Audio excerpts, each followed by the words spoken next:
உலகமெங்கும் கிளைகள் கொண்ட Annamal institute of hotel management and hospital management படிப்பில் சேர்வதற்கான அட்மிஷன் நடைபெறுகிறது. பாமகவில் இப்போது நடைபெறும் உட்கட்சி பிரச்சனைக்கு, பிளவுக்கு இப்போதைக்கு தீர்வு இல்லை என்பதைத்தான் நம்மால் ராமதாசன் செய்தியாளர் சந்திப்பிலிருந்து புரிந்து கொள்ள முடிகிறது. பல கட்ட பேச்சுவார்த்தை நடத்தியும் பிரச்சனைக்கு தீர்வு எட்டப்படவில்லை, பேச்சுவார்த்தை தோல்வியில்தான் முடிவடைந்திருக்கிறது என்று அவர் பேசியிருக்கிறார். நீயா நானா என்று பார்த்து விடலாம் என்றும் ராமதாஸ் தெரிவித்திருக்கிறார். அவர் பேசியவற்றின் அவருடைய அந்த செய்தியாளர் சந்திப்பின் முக்கியமான அம்சங்களை நாம் இப்போது ஒரு முறை பார்க்கலாம். அன்புமணிக்கு தலைவர் பதவியை விட்டுத்தர தயாராக தான் கூறினேன். அதற்காக கௌரவ தலைவர், சமூக முன்னேற்ற சங்கத்தினுடைய தலைவர், இவர்கள் இருவரையும் நீங்கள் போய் நாளை காலை பார்த்து விட்டு வாருங்கள். நான் சொல்வது இந்த மாநாட்டிற்கு முன்னாலே 15 நாட்களுக்கு முன்னாலே பார்த்து விட்டு வாருங்கள். நான் தலைவர் பதவி விட்டு கொடுக்க தயாராக இருக்கிறேன் என்று சொல்லி நான் காலையிலே உங்களை பார்க்க வருகிறோம் என்று அவர்கள் சொன்னார்கள். ஆனால் அதெல்லாம் வரவேணா போன்லேயே சொல்லுவோம்.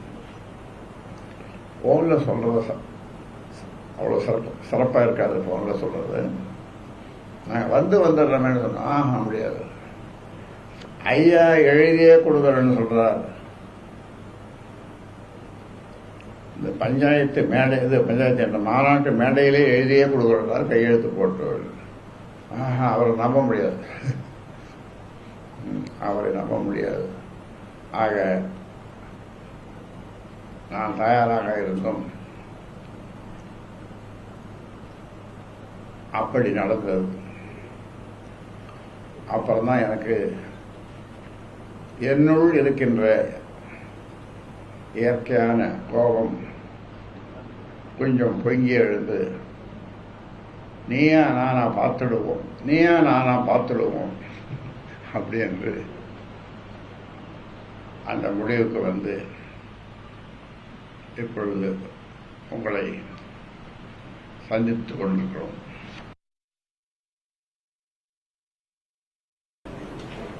சமரச பேச்சுவார்த்தை அவர்கள் இங்கே வந்தார்கள், நான் அங்கே போனேன், பேசிக் கொண்டிருக்கிறோம். ஆனால் கடைசியில் டிராவில் முடிஞ்சு போச்சு.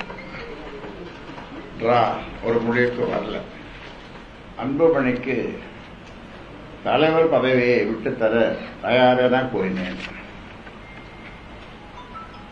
அதற்காக கௌரவ தலைவர், சமூக முன்னேற்ற சங்கத்தினுடைய தலைவர், இவர்கள் இருவரையும் நீங்கள் போய் நாளை காலை பார்த்து விட்டு வாருங்கள். நான் சொல்வது இந்த மாநாட்டிற்கு முன்னாலே 15 நாட்களுக்கு முன்னாலே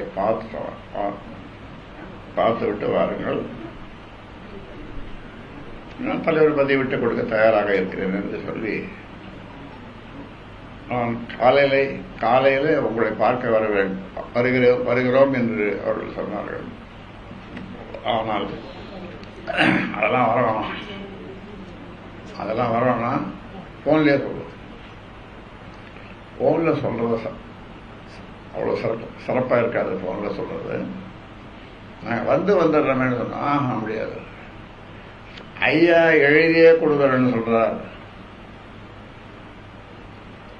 இந்த பஞ்சாயத்து மேடை, பஞ்சாயத்து என்ற மாநாட்டு மேடையிலே எழுதியே கொடுக்குறார், கையெழுத்து போட்டு. அவரை நம்ப முடியாது, அவரை நம்ப முடியாது. ஆக நான் தயாராக இருந்தும் அப்படி நடந்தது. அப்புறம்தான் எனக்கு என்னுள் இருக்கின்ற இயற்கையான கோபம் கொஞ்சம் பொங்கி எழுந்து, நீயா நானா பார்த்துடுவோம் அப்படி என்று அந்த முடிவுக்கு வந்து இப்பொழுது உங்களை சந்தித்துக் கொண்டிருக்கிறோம்.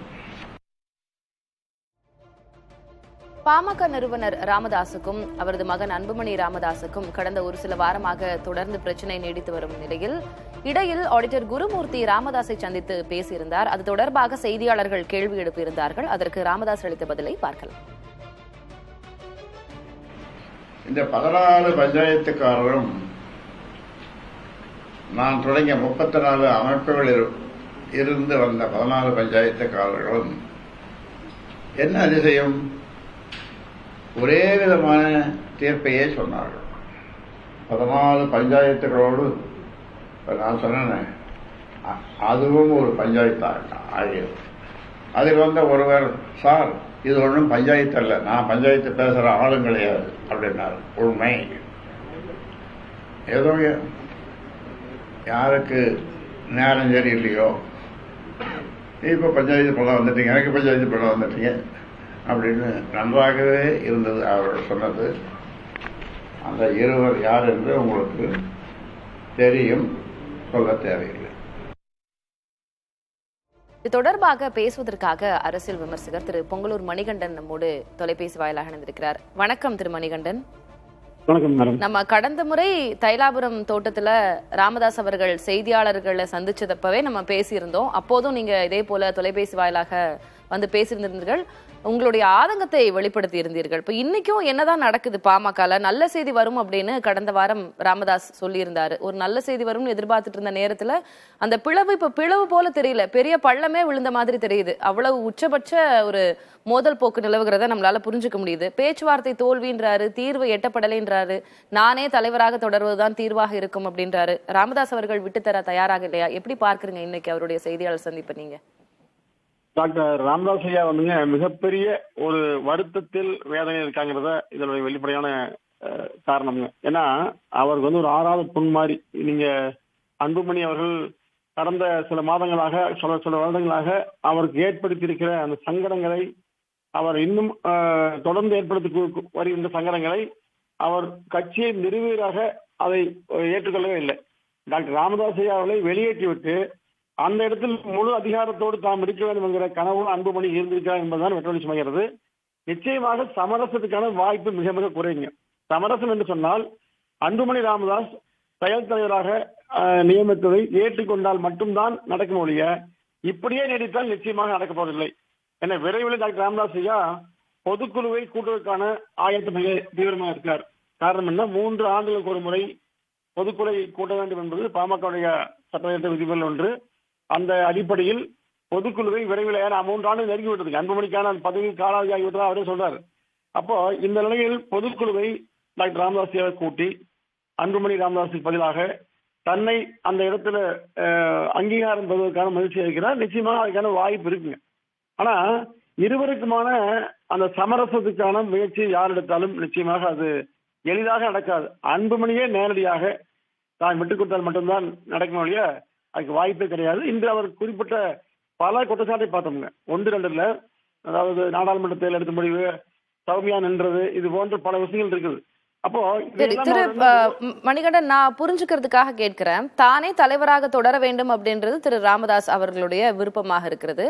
அன்புமணி ராமதாசனுடைய பதவி காலம் முடிஞ்சிருச்சு அப்படின்றாரு. இப்போ உங்களுடைய கூற்றின்படி அவர் பொதுக்குழுவை கூட்டுகிறார், அடுத்த தலைவராக தானே தொடர்வார் அப்படின்ற பட்சத்துல தேர்தல் கூட்டணி முடிவுகளை எல்லாம் ராமதாஸ் எடுப்பார். அதுதான் அவருடைய விருப்பம் அப்படின்றத புரிந்து கொள்ள முடிகிறது. அவருடைய கூட்டணி விருப்பம் என்ன? அதிமுகவோட போகணுன்றது கடந்த முறை இருந்தது. இப்ப அதிமுகவே என்டிஏ கூட்டணியில இருக்கிறது. இல்ல வேறு ஏதேனும் திட்டங்கள் வைத்திருக்கிறாரா? என்னவா இருக்குன்னு நினைக்கிறீங்க? இல்ல, அதை இப்ப நம்ம அனுமானிக்க முடியாதுங்க. அதற்கான எல்லாமே அதை நோக்கி தானே சென்று கொண்டு இருக்கிறது. தேர்தல் கூட்டணி முடிவு செய்யறது நானா இருக்கணும், அதனால நான் தலைவரா இருக்கணும் அப்படின்றது தானே ஒரு ஒட்டுமொத்தமான அப்ஜெக்டிவா இருக்குது. 2014க்கு பிறகு அன்புமணி ராமதாஸ் எடுத்த பல முடிவுகளால பாமகவுக்கு மிகப்பெரிய பின்னடை ஏற்பட்டதாக கருதுகிறார். இப்ப நீங்க கட்சியை நிறுவியவர், அவர் கடந்த காலத்துல மிகப்பெரிய வெற்றியை கொடுத்து மத்தியில் ஆட்சியில் அங்கம் வைத்தவர், தமிழ்நாட்டிலும் மிகப்பெரிய அளவில் சட்டமன்ற உறுப்பினராக இருந்தாங்க. அப்போ இது எல்லாமே அவர் நீர்த்து போக பண்ணிட்டார். அன்புமணியினுடைய முடிவுகள் தவறாக முடிகிறது. தன்னை நிர்பந்தப்படுத்தி குடும்பத்தினரோடு சேர்ந்து கொண்டு அவர்கள் மூலமாக தன்னை நிர்பந்தம் செய்து கட்சியை இயக்குகிறார் என்கிற கவலை அவருக்கு அதிகமாயிடுது. ஒரு வார்த்தை சொன்னா நீ கவனிச்சுட்டீங்க, அதாவது நான் கட்சி நாளைக்கு யாரும் ஒப்படைப்பாங்கிறார். அப்போ அன்புமணி மேல அவருக்கு முழுமையான நம்பிக்கையே இல்லைங்கிறது உண்மைங்க. இப்ப என்னதான் சொன்னா கூட ஏன்னா அந்த அளவுக்கு அன்புமணியினுடைய கடந்த கால செயல்பாடுகள் அவருக்கு விரோதமாக மாறிடுது. எனவே நீங்க தேர்தல் என்பது 2026 வரக்கூடிய தேர்தல் என்பது அது இன்னும் காலம்ங்கிறதா முடிவு. ஜனவரிக்கு மேல நிச்சயம் பேசுவார். ஆனா நிச்சயமாக டாக்டர் ராமதாஸ் அவர்கள் எது சரியான முடிவாக இருக்குமோ அதை எடுப்பார், மறுக்க முடியாது. ஆனா அன்புமணி தொடர்ந்து இறங்கி வராவிட்டால் நிச்சயமாக 2 பிரிவாக மாறிவிடுங்க, அது சந்தேகமே இல்லை. இப்ப நீங்க மாம்பழம் சின்னம் இந்த கட்சிக்கு இல்ல, பாமகங்கிற பெயர் மட்டும்தான் இருக்குது.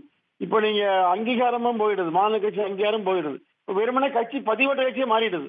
அப்போ இனி பிளவுபடுறதுல எந்த பிரச்சனையும் இல்லைங்க. பிளவுங்க ஒரு விஷயமே அல்ல.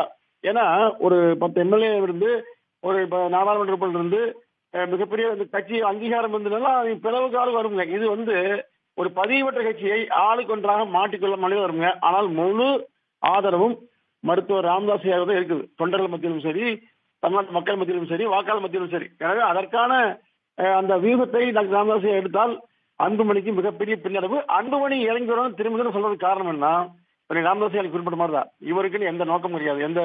அதாவது சமூக நீதிக்காக போராடாருடைய பதவி வர வேண்டும் என்கிற எண்ணத்தில் இல்லை. எனவே அன்புமணி இறங்கி சென்றால் பாமகவை தக்க வைக்க முடியும், பாதுகாக்க முடியும். இல்லாவிட்டால் நிச்சயமாக டாக்டர் ராமதாஸே இறங்கியே வரமாட்டார். நன்றி நன்றி திரு பொங்கலூர் மணிகண்டன். இணைப்பில் உங்களுடைய பார்வையை, உங்களுடைய கருத்துக்களை பகிர்ந்து கொண்டமைக்கு. இன்றைக்கு பாமக நிறுவனர் ராமதாஸ் அவர்களின் செய்தியாளர் சந்திப்பு மீண்டும் முக்கியத்துவம் பெற்றிருக்கிறது. பல்வேறு வகையில் தனது ஆதங்கத்தை வெளிப்படுத்தியிருக்கிறார். அவர் சொல்வதன் மொத்த குறிக்கோள் என்னவென்று பார்த்தோமே ஆனால், கட்சியின் தலைவராக, பாமகவின் தலைவராக தானே தொடர்வதுதான் தீர்வு என்பதாக அவர் தனது கருத்தினை இந்த செய்தியாளர் சந்திப்பு வாயிலாக வெளிப்படுத்தியிருக்கிறார். தமிழகம் எங்கும் கிளைகள் கொண்ட Annamal institute of hotel management and hospital management படிப்பில் சேர்வதற்கான அட்மிஷன் நடைபெறுகிறது.